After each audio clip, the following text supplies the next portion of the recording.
ଆଜ୍ଞା ମନ୍ଦିରରେ ଭଗବାନ ଅଛନ୍ତି ନା ବାହାରେ ଭଗବାନ ଅଛନ୍ତି ନା ଘରେ ଭିତରେ ଭଗବାନ ଅଛନ୍ତି? କିଛି ଲୋକ ଅଛନ୍ତି ଆରେ ଏଇଟା ପଥରଟା ଆକୁ ତିଲକ ଲଗେଇଦେବୁ ଟିକେ ରଙ୍ଗ କନା ମାରିଦେଲେ ଏଇଟା ଭଗବାନ। ମାନିଲେ ଭଗବାନ ନ ମାନିଲେ ପଥର।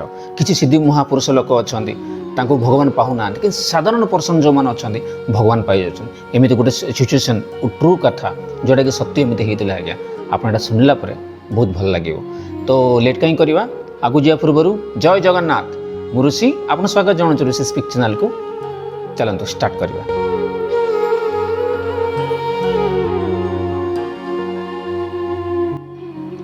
ବହୁତ ସୁନ୍ଦର ଘଟଣା ଆଜ୍ଞା।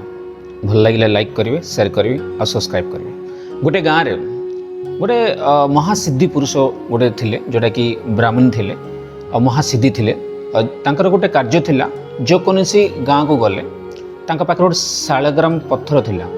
ସେ ପଥର ଧରିକି ପ୍ରତ୍ୟେକ ଘରେ ଯାଇକି ଯିଏ ଡାକନ୍ତି ନା ଆସନ୍ତା ଆମ ଘରେ ପୂଜା କରିବେ, ଅମୁକ ଗୁରୁ ପୂଜା ସମୁକ ଗୁରୁ ପୂଜା, ଯେଉଁ ଘର ଘର ଯାଇକି ତାଙ୍କେ 7 ଦିନ 5 ଦିନ 10 ଦିନ ପୂଜା କରନ୍ତି ଆଜ୍ଞା। ଏମିତି ଗୋଟେ ଘରକୁ ଯାଇଥିଲେ ମହାପୁରୁଷ ସିଦ୍ଧି। ସେ ଘରେ ଆଜ୍ଞା 8 ଦିନ ପୂଜା କଲେ। ସେ ଘରେ ବାପା ମା ଆଉ ତାଙ୍କର ଗୋଟେ ପିଲାଟେ ଥିଲା ଯାହାର ନାମ ଦାନା। ସେ ଦାନା କ'ଣ କରୁଥିଲା ନା 5-7 ଦିନ ଯେଉଁ ପୂଜାଟା ହେଲା ନା, ଯେତେବେଳେ ପୂଜା ହେଲା ବେଳକୁ ଯେଉଁ ପଥରଟା ଶାଳଗ୍ରାମ ପଥରଟା ରଖିକି ସେ ମହାପୁରୁଷ ଯେଉଁ ପୂଜା କରୁଥିଲେ ତାଙ୍କ ପାଖରେ ସେ ବାଳକ ଦାନା ଯେଉଁ ତାର ନାମ, ସେ ଦାନା ଆସିକି ତା ପାଖରେ ବସିବାର ଦେଖିବାର ଗୁରୁ କ'ଣ କରୁଛନ୍ତି, କେମିତି ପୂଜା କରୁଛନ୍ତି, କେମିତି ତାଙ୍କୁ ତିଲକ ଲଗାଉଛନ୍ତି, କେମିତି ପଞ୍ଚ ଅମୃତରେ ଗାଧଉଛନ୍ତି ଭଗବାନଙ୍କୁ, ଫଳମୂଳ କେମିତି ଦେଉଛନ୍ତି, ଏଭ୍ରିଥିଙ୍ଗ ସବୁ ଜିନିଷ ତାଙ୍କୁ ଦେଖି ବଡ଼ ଖୁସି ଲାଗୁଥିଲା। ହେଲେ ସେ ମହାପୁରୁଷ ସିଦ୍ଧି କହୁଥିଲେ ଆରେ ତୁ କ'ଣ ପାଇଁ ଏଠି ବସୁଛୁ, ତୁ ଛୋଟ ପିଲାଟା ଯାଉନୁ ବାହାରେ ଯାଇ ଖେଳ ଖେଳେ କରୁନୁ। ନାଇଁ ଗୁରୁଜୀ ମୋତେ ଏଇଟା ହିଁ ଭଲ ଲାଗୁଛି, ଦାନାକୁ ମୋତେ ଏଇଟା ହିଁ ଭଲ ଲାଗୁଛି, ମୋତେ ଖୁସି ଲାଗୁଛି, ଏଇଟା ମୋତେ ବହୁତ ଭଲ ଲାଗୁଛି। ଏମିତି 5-7 ଦିନ ପର୍ଯ୍ୟନ୍ତ ପୂଜା ଲଗାତାର ଚାଲିଲା। ସେ ଲଗାତାର ସେଇ ଜାଗାରେ ହିଁ ସେ ବସୁଥିଲା। ଗୁରୁଙ୍କର 5-7 ଦିନ ପୂଜା ସରିବାକୁ ଯାଉଛି ତ ଏଇ ଖବରଟା ଶୁଣିଲା ଆମର ଦାନା। ସିଏ ଆଉ ସମ୍ଭାଳି ପାରିଲାନି, ଗୁରୁ କାଲିକି ପଳେଇବେ, ଗୁରୁ କାଲିକି ପଳେଇବେ, ମୁଁ କେମିତି ରହିବି, ମୁଁ ପୂଜା ନ ଦେଖିଲେ ରହିପାରିବିନି, ସେ ଶାଳଗ୍ରାମ ପଥରଙ୍କୁ ଦେଖିଲେ ମୁଁ ରହିପାରିବିନି, ସେଇଟା ମୋତେ ଯେମିତି ହେଲେ ବି ଦରକାର। ମା ପାଖକୁ ଗଲା, ମା ପାଖକୁ କାନ୍ଦିଲା, ମାମା ମୋତେ ସେ ଶାଳଗ୍ରାମ ପଥର ମୋତେ ଦରକାର ଆଉ ମୁଁ ନେବି। ତୁ କ'ଣ କରିବୁ, ତୁ ମାମି କହିଲେ କ'ଣ କରିବୁ, ସେଇଟା ତୁ ଯାଇ ଏଇଟା ଖେଳ କରେ କ'ଣ ପାଇଁ ଏସବୁ। ନାଇଁ କିଏ ଶୁଣିଲାନି ତା କଥା। ଶେଷରେ ଗଲେ ଗୁରୁଙ୍କ ପାଖକୁ, ଆଉ ଗୁରୁଜୀ ଆପଣ କାଲିକି ପଳେଇବେ କହୁଛନ୍ତି ଆଉ ମୋତେ ଏ ପଥରଟା ଦେଇଦିଅନ୍ତୁ। ଗୁରୁ କହିଲେ ସକ୍ ହେଇଗଲା, ଆରେ ଏ ପଥର କ'ଣ କରିବୁ, ତୁ ତ ଛୋଟ ପିଲାଟା, ଏ ପଥର ନେଇକି ତୁ କ'ଣ କରିବୁ, ଖେଳ କରେ କ'ଣ ପାଇଁ ଏସବୁ ଜିନିଷ। ନାଇଁ ମୋତେ ଦରକାର। ଏତେ ଜିଦ୍ ଆଜ୍ଞା, ଏତେ ଜିଦ୍ କରିକି କାନ୍ଦିଲା, ପୁରା ପ୍ରବଳ କାନ୍ଦିଲା, ଯେଉଁଟାକି ସମସ୍ତେ ଆରେ ଦାନା ଏମିତି ହେ ନା, ଏମିତି ହେବାର ନାହିଁ, ଏମିତି କରିବାର ନାହିଁ, କାହା କଥା ଶୁଣିଲାନି, ଖାଲି କାନ୍ଦିଲା ମୋତେ ସେ ପଥର ଦରକାର, ଏନି ହାଉ ମୋତେ ସେ ପଥର ଦରକାର। ତାପରେ ଗୁରୁ ଚିନ୍ତା କଲେ ନା ଆକୁ ମୁଁ ପଥରଟା ଦେବାକୁ ପଡ଼ିବ କେମିତି। ହଉ ତୁ ଚିନ୍ତା କରନା, ମୁଁ ତୋତେ ପଥର କାଲିକି ତୋତେ ଦେବି, ତୁ ଟେନସନ୍ ନେ ନା, ଠିକ୍ ଅଛି। ହଉ ଠିକ୍ ଅଛି ବୋଲି ବହୁତ ଖୁସି ହେଇଗଲା, ହସିଲା। ହେଲେ କାଲିକି ଗୁରୁ ଯିବାର ଅଛି। ରାତି ସାରା ଦାନା ଶୋଇନି। ସକାଳ ହେଇଗଲା କି ତ ମାମାଙ୍କୁ ପଚାରୁଛି, ମାମା ସକାଳ ହେଇଗଲା ନା, ହେଇନି ଆହୁରି ଅଛି, ମୋତେ ସେ ପଥର ଦରକାର, ଗୁରୁ ଦେବି ବୋଲି କହିଲେ। ହଁ ଦେବେ, ତୁ ୱାରି ନା, କାଲି ହେଇନି ଆହୁରି। ରାତି ସାରା ନ ଶୋଇକି ଯେତେବେଳେ ତାଙ୍କର ପାନ୍ତିଆ ହେଇଗଲା ସାଙ୍ଗେ ସାଙ୍ଗେ ଉଠି ପଡ଼ିଲା। ଗୁରୁ ପଳେଇବା ଟାଇମ୍ ହେଇଗଲା ନା, ପଥରଟା ଧରିକି ପଳେଇବେ କାଳେ ଗୁରୁ ବୋଲି ଦାଣ୍ଡରେ ଯାଇକି ଜଗିଲା। ଆଉ ଗୁରୁ କାହିଁ କୁଆଡ଼େ ଗଲେ, ଗୁରୁ ଆସିନାହାନ୍ତି। ଗୁରୁ କଲେ ଗୋଟେ କାମ, ଏ ଶାଳଗ୍ରାମ ପଥର ତ ତାଙ୍କେ ଦେଇପାରିବେନି, କାହିଁକି ଏହାର ପ୍ରତିଷ୍ଠା ବହୁତ ଭଗବାନଙ୍କର ପୂଜା ହେଉଛି। ତ ତାଙ୍କେ ଗୋଟେ ଆଇଡ଼ିଆ କଲେ ଯେ ନାଇଁ ଏମିତି ଟାଇପ୍ର ଗୋଟେ ପଥରଟି ସେ ସାଇଜ୍ର ଗୋଟେ ନଦୀର କୂଳରେ ମିଳନ୍ତି ନା ଆଜ୍ଞା, ପଥର ଯାକ ଗୋଲ ପୁରା ଚିକ୍ ଥିବ ପଥର ଯାକ, ସେଇ ପଥର, ସେ ବ୍ଲାକ୍ ଟାଇପ୍ର ପଥରଟା ଆଣିକି ଟିକେ ତାହାଠୁ ଟିକେ ବଡ଼ ସାଇଜ୍ଟା ଆଣିକି ଗୋଟେ ତାଙ୍କ ଯେଉଁ ଠାକୁର ମନ୍ଦିର ରୁମ୍ ଅଛି ସେଇଠି ତଳେ ଛୋଟ ପଥର ରଖିଦେଇଥିଲେ, ତା ଉପରକୁ ଗୋଟେ ବଡ଼ ପଥରଟା ରଖିଛନ୍ତି ଯେଉଁଟା ଶାଳଗ୍ରାମ ଭଳିଆ ସେମ୍ ତିଲକ ଲଗେଇକି ଫୁଲ ପକେଇକି ପୁରା ସେମ୍ ଟୁ ସେମ୍ ରଖିଥିଲେ, ସଜେଇକି ରଖିଥିଲେ। ଆରେ ଦାନା ଶୁଣ। ଦାନା ଗଲା, ହଁ ପ୍ରଭୁ, ହଁ ଗୁରୁଜୀ ଦିଅନ୍ତୁ, ପଥର ଦିଅନ୍ତୁ। ହଁ ପଥର ଦେବି। ଶୁଣେ ପ୍ରଥମେ ଦେଖ, ଏଇଟା ହେଉଛି ମହାରାଜ ବଡ଼ ପଥର, ଏଇଟା ସାନ। ତୁ ବଡ଼ ଭଗବାନଙ୍କୁ ପୂଜା କରୁ ନା ସାନ ଭଗବାନଙ୍କୁ ପୂଜା କରୁ କହ। ଦାନା ଦେଖିଲା, ଆରେ ଏଇଟା ତ ବଡ଼ ଦୁଶୁଛି, ଏଇଟା ତ ସାନ ଦୁଶୁଛି। ନାଇଁ ମୁଁ ବଡ଼ ଭଗବାନଙ୍କୁ ପୂଜା କରିବି। ହେଲେ ଭର ଭଗବାନ ପୂଜା କରୁ ତ ଠିକ୍ ଆଜିରୁ ଏ ପଥଟା ତୋର ହେଲା ଠିକ୍ ଅଛି ଏବେ ଶାନ୍ତି ତ ହଁ ହଁ ହଁ ଗୁରୁ ମୁଁ ଶାନ୍ତି ଶାନ୍ତି ବହୁତ ଖୁସିରେ ସେ ପଥରଟାକୁ ପାଖରେ ରଖିଲା ଆଉ ସାଧୁ ଯେଉଁ ମହାପୁରୁଷ ଆସିଥିଲେ ସେ ଶାଳଗ୍ରାମ ପଥରଟା ନେଇକି ତାଙ୍କେ ପଳେଇଲେ। ଦାନା ପୁରା ହ୍ୟାପି ଆହା ଯାହା ହଉ ଗୁରୁଜୀ ଯିବା ପୂର୍ବରୁ ପଥରଟା ମୋତେ ଦେଇଦେଲେ ମୋ ଭଗବାନ ମୋତେ ଠାକୁରକୁ ଦେଲେ ମୁଁ ଏବେ ସେ ଠାକୁରଙ୍କୁ ଧରିକି ଫୁଲ ତିଳକ ସବୁ ଲଗେଇଦେବି ହେଲା କିଛି ନାହିଁ। ମୁଁ ମୋ ମା ପାଖକୁ ଗଲେ ମା ମୋତେ ତିଳକ ଲଗେଇବାକୁ ଏଇଟା ଦେ ଅମୁକ ଦେ ସମୁକ ଦେ ଆରେ ମା କହିଲେ ତୋ ଭଗବାନ ତୁ ନିଜେ ଯୋଗାଡ଼ କରେ ଆମେ ଦେଲେ ହେବନି ତୁ ନିଜେ ନିଜେ ଯୋଗାଡ଼ କରେ ଯା ହେଲା ତାଙ୍କ ଡେଲି ମାଗିବ ଡେଲି ଜିନିଷ ଯାହା କ'ଣ ପଥରଟା ପୂଜା କ'ଣ କରିବ ଇଏ କହିକି ତ ମା ତାକୁ ତା ଉପରେ ହିଁ ପେଲି ଦେଲେ ତୁ ଯା ତୋର ପୂଜା ତୋ ଭଗବାନ ତୁ ନିଜେ ତୁ କଲା ହିଁ ହେବ ଏଇଟା ଆମେ ଦେଲେ ଲାଭ ନାହିଁ ହଁ କି କହିକି ସେ ପଥରଟାକୁ ଆଜ୍ଞା ତାଙ୍କର ଗୁରୁଙ୍କର କଥା ଯେମିତି ପୂଜା କରିବାର ଶିଖିଥିଲେ ପଞ୍ଚମୂର୍ତ୍ତ ତିଳକୁ କେମିତି ଲଗେଇବାର ତିଳକୁ ଲଗେଇବାର ତିଳକୁ କେମିତି ତିଳକୁ ଲଗେଇବା ପାଇଁ ଦରକାର ସାମଗ୍ରୀ ସେ କ'ଣ କରେ ଇଟା ଘୁରି ଇଟା ଖଣ୍ଡ ଆଣିକି ଘୁରି ପାଣିରେ ତାକୁ ତିଳକ କରିବାର ଫୁଲ ଛଡ଼େଇକି ଆଣିକି ତାଙ୍କୁ ଫୁଲ ମାଳ କରିକି ପକେଇବାର ହେଲା ବହୁତ ଶ୍ରଦ୍ଧା ସହିତ ପ୍ରସାଦ ବି ଦେଉଥିଲେ ପ୍ରସାଦ କ'ଣ ଗଛ ଯାଇକି କ'ଣ ଥିବ ଆଣିକି ତାଙ୍କୁ ପ୍ରସାଦ ଚଢ଼େଇବାର ଏମିତି ତାଙ୍କର ନୀତି କର୍ମ ଏମିତି ଦିନ ରାତି ଭଗବାନ ସହିତ ପାଖରେ ରହିକି ଖେଳୁଥିଲେ ଭଗବାନଙ୍କୁ ଧରିକି କଥା ହେଉଥିଲେ ବହୁତ ଗଭୀର ସମ୍ପର୍କ ଯୁଆଡ଼େ ଗଲେ ମୁଁ ତାଙ୍କୁ ଧରିକି ଯାଉଥିଲେ ଧରିକି ଆସୁଥିଲେ ଏମିତି ତାଙ୍କ ସମ୍ପର୍କ ଥିଲା। ଏମିତି କିଛି ଦିନ ପରେ ପୂଜା ନୀତି ଚାଲୁଥିଲା ହେଲା ତ ସେ ମହାପୁରୁଷ ଗାଁ ଯାଇକି ପୁଣି ତ ସେ ଗାଁରେ ଆଉ ଗୋଟେ ଘରକୁ ପୂଜା କରିବା ପାଇଁ ଆସିଥିଲେ। ଦାନା ଦେଖିଲା ଆରେ ମସିଦି ମହାପୁରୁଷ ଯାଉଛନ୍ତି ହେଲା ଗୁରୁଜୀ ଡାକି ଯାଇକି ସେ ଘର ଭିତରେ ପହଞ୍ଚିଗଲା।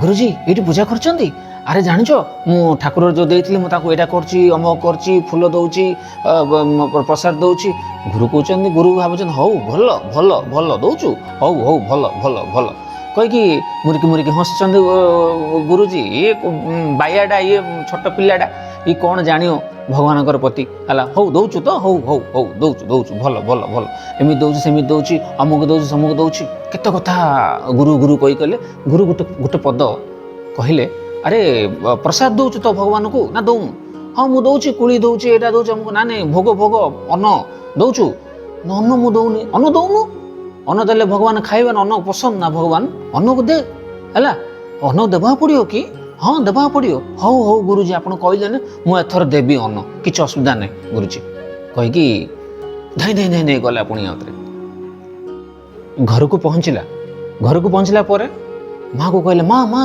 ମୋତେ ଅନ୍ନ ପ୍ରସାଦ ଦିଅ କ'ଣ କରୁ ଅନ୍ନ ପ୍ରସାଦ ନା ମୁଁ ଖାଇବି ତୁ ଖାଇବୁ ଏବେ ଖାଇଲୁ ପରା ନାଇଁ ମୁଁ ଖାଇବିନି ମୋତେ ଫାଷ୍ଟ ଅନ୍ନ ମୋତେ ଫାଷ୍ଟ ଦେଇଦେ ଅନ୍ନ ମୁଁ ଏଇଠି ଖାଇବିନି ମୁଁ ଠାକୁର ଘର ଯାଇ ଖାଇବି ଠାକୁର ଘର ଯାଇ ଖାଇବୁ ହଉ ଖା କହିଲାଟାକୁ ସେ ଥାଳିରେ ମା ଥାଳିରେ ଦେ କହିଲେ ଥାଳିରେ ଏଇଟା ସେଇଟା ସବୁ ମା ଯେଉଁଟା କରିଛନ୍ତି ସେ ଥାଳି ସହିତ ଆଣିକି ହେ ପ୍ରଭୁ ଆଉ ଗୁରୁଜୀ କହିଛନ୍ତି ତମେ ବି ଅନ୍ନପ୍ରସାଦ କରୁଛ ମୁଁ ଭାତ ଆଣିଛି ଡାଲି ଆଣିଛି ତରକାରୀ ଆଣିଛି ସବୁ ଆଣିଛି ଆପଣଙ୍କୁ ପସନ୍ଦ ଜିନିଷ ଆଣିଛି ଆଉ ମୁଁ ଆପଣଙ୍କ ପାଖରେ ରଖିଦେଲି ଏଇଟା ଖାଇଦିଅ ତ ମୁଁ ଖାଇଲି ହିଁ ମୁଁ ଖାଇବି ଗୁରୁ କହିଛନ୍ତି ଯେ ଠାକୁର ଯେତେବେଳେ ଖାଇବାକୁ ଦେବ ସେ ଯେଉଁ ଏଇଟା କଭର କରିଦେବ କନା ଗୋଟେ କଭର କରିଦେବ ବସିବ ତାଙ୍କୁ ଖାଇଲା ପରେ ହିଁ ତମେ ଖାଇବ କହିଛନ୍ତି ତ ତୁମେ ଜଲ୍ଦି ଖାଇଦିଅ ମୋତେ ବି ଭୋକ ଲାଗିଲାଣି ତମେ ନ ଖାଇଲେ ମୁଁ ଖାଇବିନି ନା ତମେ ଖାଇଦିଅ ତାପରେ ମୁଁ ଜଗିଛି ମୁଁ ବି ଖାଇବି କହିକି ବସିଲା କିଛି ସମୟ ପରେ ଦେଖିଲା ଯେମିତି ସେମିତି ଡୋର କର୍ଟେନ୍ଟା ଖୋଲିଲା ବେଳକୁ ଯେମିତି ସେମିତି ଅନ୍ନପ୍ରସାଦ ଅଛି ହେଲା କ'ଣ ଠାକୁର ଖାଉନ କ'ଣ ପାଇଁ ମୁଁ କହିଲି ପରା ଖାଇବା ପାଇଁ କ'ଣ ପାଇଁ ଖାଉନାହାନ୍ତି କାହିଁକି ଖାଉନାହାନ୍ତି କ'ଣ ଅସୁବିଧା ହେଉଛି ପଚାରୁଛନ୍ତି ହେଲା ତାପରେ ହଉ ଖାଅ ଆଉ ଥରେ କନା ଭୁଡ଼ି ଦେଉଛନ୍ତି ସେଠି ଜଗି ଥାଉଛନ୍ତି କାଳେ ଖାଇଦେବେ ପରା ବୋଲି ଆଜ୍ଞା କିଛି ସମୟ ପରେ ପୁଣି ଆଉ ତ ଡୋର ସ୍କ୍ରିନ୍ ଖୋଲିଛନ୍ତି କାଳେ ଖାଇଦେଲେ ପରା ନା ଠାକୁର ତାଙ୍କେ କାହିଁକି ଖାଇବେ ତଥାପି ଦେଖ ପିଲାର ଏକ ବିଶ୍ୱାସ ଖାଇଦେବେ ପରା ପ୍ରଭୁ ଖାଇଦିଅନ୍ତୁ ପ୍ରଭୁ କେତେ ସୁନ୍ଦର ଭାବେ ସେ କହେ ଠାକୁର ଖାଉନାହାନ୍ତି କ'ଣ ପାଇଁ ଗୁରୁ କହିଛନ୍ତି ଖାଅ ଦେଖ ମୋତେ ଭୋକ ଲାଗିଲା ତମେ ଖାଇଦିଅ ତମେ ନ ଖାଇଲେ ମୁଁ କେମିତି ଖାଇବି ତମେ ଖାଇବ କି ନାହିଁ କହିଲ ଖାଅ ଜଲ୍ଦି ଖାଅ କହିକି ଶୋଉଛନ୍ତି ଶୋଇକି ଟିକେ ଆଜ୍ଞା କନାଟା ଟେକି ଦେଉଛନ୍ତି କାଳେ ଖାଇଲେ ପରା ନାଇଁ ଏପଟେ ବୁଲୁଛନ୍ତି ଏପଟେ ଦେଖି ଟିକେ ଟେକି ଦେଉଛନ୍ତି କନାଟା କାଳେ ଖାଇଲେ ପରା ନାଇଁ କାହିଁକି ଖାଇବେ ଭୀଷଣ ରାଗିଗଲେ ଦାନା ଠାକୁର ତମେ ଏମିତି ଖାଉନ କ'ଣ ପାଇଁ ଏମିତି କରୁଛ ସେମିତି କରୁଛ ମୁଁ ଦେଲେ ଖାଉନ କ'ଣ ପାଇଁ ଠିକ୍ ତମେ ନ ଖାଇଲେ ତମେ ନ ଖାଇଲେ ମୁଁ ଏଇଠି ଶୋଇପଡ଼ି ତମେ ନ ଖାଇଲେ ଯେ ମୁଁ ଖାଇବିନି କହିକି ତାଙ୍କେ ଜିଦ୍ରେ ଆଜ୍ଞା ଶୋଇପଡ଼ିଲେ ଆଖି ଲାଗିଗଲା ଦାନାର। କିଛି ସମୟ ଭିତରେ ଟିକେ ସାଉଣ୍ଡଟା ଯେଉଁ ଖାଇଲା ବେଳକୁ ଯେଉଁ ଟେଷ୍ଟଫୁଲ୍ ଖାନା ଖାଇଲା ବେଳକୁ ଆଙ୍ଗୁଠି ଫାଙ୍ଗୁଠି ଚାଟିଲା ଭଳିଆ ଗୋଟେ ସାଉଣ୍ଡଟା ଆସିବନି ଆଜ୍ଞା, ସେ ସାଉଣ୍ଡଟା ଦାନା କାନକୁ ଆସିଲା। ଆରେ କ'ଣ ସାଉଣ୍ଡ ହେଉଛି ଖାଇଲା ଭଳିଆ, ଚାପି ଚାପିକି ଗୋଟେ ଖାଉଛି, କିଏ ଖାଉଛି? ଦେଖିଲା ବେଳକୁ ଡୋର୍ ସ୍କ୍ରିନ୍ଟା ଖୋଲିଲେ। ଆଜ୍ଞା ଛୋଟ ପିଲା ରୂପରେ ଆସିକି ଶ୍ରୀକୃଷ୍ଣ, ଓହୋ ସେ ପ୍ରଭୁ ମୟୂରପୁଞ୍ଜ ପିନ୍ଧିଛନ୍ତି, ଛୋଟ ପିଲା ଗୋଦଲି ଗୋଦଲି ହେଇଛନ୍ତି, ଗୋଟେ ସୁନ୍ଦର କ୍ୟୁଟ୍ ପିଲାଟା ଆଜ୍ଞା, ପୁରା ଦୁବୁ ଦୁବୁ ଦୁଇ ହାତରେ ଆଜ୍ଞା ଏମିତି ଖାଉଛନ୍ତି ହେଲା। ଆରେ ଇଏ ବଡ଼ ଖୁସି, ଆରେ ବାଃ ଠାକୁର ଆସିଲ, ଖାଉଛ, ହା ମୋତେ ଏମିତି ଡେଲି ଦେ, ମୁଁ ଡେଲି ଖାଇବି। ଠାକୁର କହୁଛ ତୁ ମୋତେ ଡେଲି ଦେ, ମୁଁ ଡେଲି ଖାଇବି ହେଲା, ଡେଲି ଦେଇଦେ, ହଁ ହଁ ମୁଁ ଦେବି, ହଉ ନେ ତୁ ବି ଟିକେ ଖାଇଦେ। ତାଙ୍କର ପ୍ରସାଦ ଆଙ୍କେ ମୋତେ ଗ୍ରହଣ କଲେ, ଦୁଇ ଜଣ ଯାକ ମିଶିକି ବଡ଼ ହସ ଖୁସିରେ ମୋର କଥାବାର୍ତ୍ତା କରି କରି ଖାଉଛନ୍ତି ଆଜ୍ଞା, ବହୁତ ସୁନ୍ଦର ଭାବେ। ଏମିତି ଆଜ୍ଞା କେତେ ବର୍ଷ ହେଲା ଡେଲି ଭଗବାନ ଖାଉଥିଲେ, ତାଙ୍କ ସହିତ ଖାଉଛନ୍ତି, କଥା ହେଉଛନ୍ତି। ମାଆକୁ କହୁଛନ୍ତି, ବାପାକୁ କହୁଛି ଦାନା, କିଏ କାହିଁକି ଛୋଟ ପିଲା କଥା କିଏ କାହିଁକି ବିଶ୍ୱାସ କରିବ ଆଜ୍ଞା କହୁନାହାନ୍ତି। ଏମିତି ହେଇ ହେଇ ଟିକେ ବଡ଼ ହେଲେ ଦାନା, ଟିକେ ବୟସ ଲାଗିଲା ଦାନାର। ତ କ'ଣ କାମ, ଗାଈ ଚଢ଼ିବାକୁ ଦାନା ବାହାରୁଥିଲେ, ହେଲେ ସେ ପଥରଟାକୁ ଆଜ୍ଞା ଟିକେ ମିନିଟ୍ ମଧ୍ୟ ଛାଡ଼ୁନଥିଲେ। ଘରେ ଥିଲା ବେଳକୁ ରଖିଦେଉଥିଲେ ଠାକୁର ଭିତରେ, ଯାହା ଖାଇବାକୁ ପ୍ରସାଦ ଯୋଉଟା ଦେବା କଥା ସବୁ ଜିନିଷ ଦେଉଥିଲେ, ଖାଉଥିଲେ, କଥାବାର୍ତ୍ତା ହେଉଥିଲେ। ତାପରେ ଗାଈ ଚଢ଼ିବାକୁ ଗଲାବେଳେ ମଧ୍ୟ ତାଙ୍କୁ ଅଣ୍ଟାରେ ଧରିକି ଯେଉଁ ଶାଳଗ୍ରାମ ଭଗବାନ ପଥରକୁ ଧରିକି ତାଙ୍କ ସହିତ ଧରିକି ଯାଉଥିଲେ। ସେଇଠି କ'ଣ କରୁଥିଲେ, ଏ ପ୍ରଭୁ ଏଇଠି କେହି ନାହାନ୍ତି ଆସନ୍ତୁ, ହେଲେ ଠାକୁର ତାଙ୍କେ କ'ଣ ଆଜ୍ଞା ମନୋରଞ୍ଜନ ପୁରା ମଦନ, ତାଙ୍କେ ତ ଖୋଲା ପବନ ଆସୁଛନ୍ତି, ବାହାରକୁ ଆସୁଛନ୍ତି, ସେ ଗାଈମାନଙ୍କ ସହିତ ଟିକେ ଖେଳା ଖେଳି କରିକି ଟିକେ ଖେଳିକି ମସ୍ତ ଗୋଟେ ସୁନ୍ଦର ଭାବେ, ଆରେ ଦାନା ମୋତେ ବହୁତ ଭଲ ଲାଗୁଛି, ଏଇଠି ମୋତେ ବହୁତ ଭଲ ଲାଗୁଛି, ହଁ ମୋତେ ଡେଲି ତୁ ଟିକେ ଆଣି ଦେଉଥା, ମୁଁ ଏଇଠି ବୁଲୁଥି, ମୋତେ ଘର ଭିତରେ ଖାଲି ରଖିଲେ ହେବ କି, ମୋତେ ଧରିକି ଆଉଥା, ହଁ ମୁଁ ଏଥର ଧରିକି ଆସିବି। ଡେଲି ଆଜ୍ଞା ଗାଈ ଚଢ଼ିବାକୁ ଯାଉଛନ୍ତି, ସେଇଠି ଠାକୁରକୁ ଦେଉଛନ୍ତି, ଠାକୁର ସେଇଠୁ ଆଉଛନ୍ତି, ଡେଲି ତାଙ୍କର ରୁଟିନ୍ ଚାଲୁଥିଲା ଆଜ୍ଞା। ଏମିତି ହେଇ ହେଇ କିଛି ଦିନ ପରେ ସେ ଯେଉଁ ସାଧୁ ଯେଉଁ ପୁରୁଷ ଯେଉଁ ସାଧୁ ଗୁରୁ ଯେଉଁ ଦେଇଥିଲେ ତାଙ୍କୁ ଶାଳଗ୍ରାମ ପତ୍ର, ତାଙ୍କ ସହ ଭେଟ ହେଲେ। ସେ ଗାଁରେ ରାସ୍ତାରେ ଯାଉଥିଲେ, ଗୁରୁ ଗୁରୁ ଗୁରୁ ଗୁରୁ କହି ଧୂରରୁ ଡାକିଲେ। ସାଧୁ କହିଲେ କିଏ ଡାକୁଛି ଧୂରରୁ? କହିଲା ବେଳକୁ ମୋତେ ଚିହ୍ନି ପାରିଲେ, କହିଲେ ଗୁରୁ ମୋତେ ଚିହ୍ନି ପାରିଲେ କହିକି ତାଙ୍କର ପାଦକୁ ଧରିଦେଲେ। ଆରେ ହଁ କେଉଁଠି ଦେଖିଲା ଭଳିଆ ଲାଗୁଛି, ଆରେ ଗୁରୁ ମୋତେ ଦେଇନ ପଥର ତ ଦେଇଥିଲ, ଶାଳଗ୍ରାମ ପଥର ଦେଇଥିଲ, ମୋତେ ଦେଇନଥିଲେ, ହଁ ସେ, ଓହୋ ତୁ ଟିକେ ବଡ଼ ହେଇଗଲୁ ନାଇଁ କି, ଆଚ୍ଛା ତମ ଠାକୁର କେମିତି ଅଛି ଏବେ? ହଁ ବହୁତ ଭଲ ଅଛନ୍ତି, ମୋ ସହିତ ଖାଉଛନ୍ତି, ମୋ ସହିତ ବୁଲୁଛନ୍ତି, ମୁଁ ଗାଈ ଚଢ଼ିବାକୁ ଗଲେ ମୋ ସହିତ ଗାଈ ଚଢ଼ିବାକୁ ଆସୁଛନ୍ତି।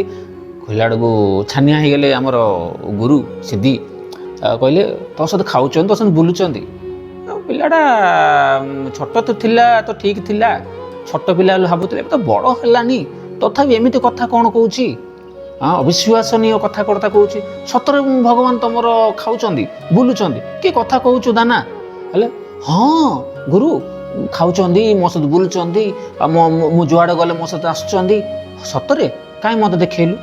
ତ ସାଧୁ କହିଲେ କାହିଁ ମୋତେ ଦେଖେଇଲୁ, କିଏ ଆସୁନାହାନ୍ତି, ମୋ ସହିତ ଆସୁନାହାନ୍ତି। ତାଙ୍କୁ ଧରିକି ଗଲେ ଯେଉଁ ଜାଗାରେ ଗାଈ ଚଢ଼ିବାକୁ ହେଉଥିଲା, ସେଇଠି ତାଙ୍କୁ ଧରିକି ଗଲେ।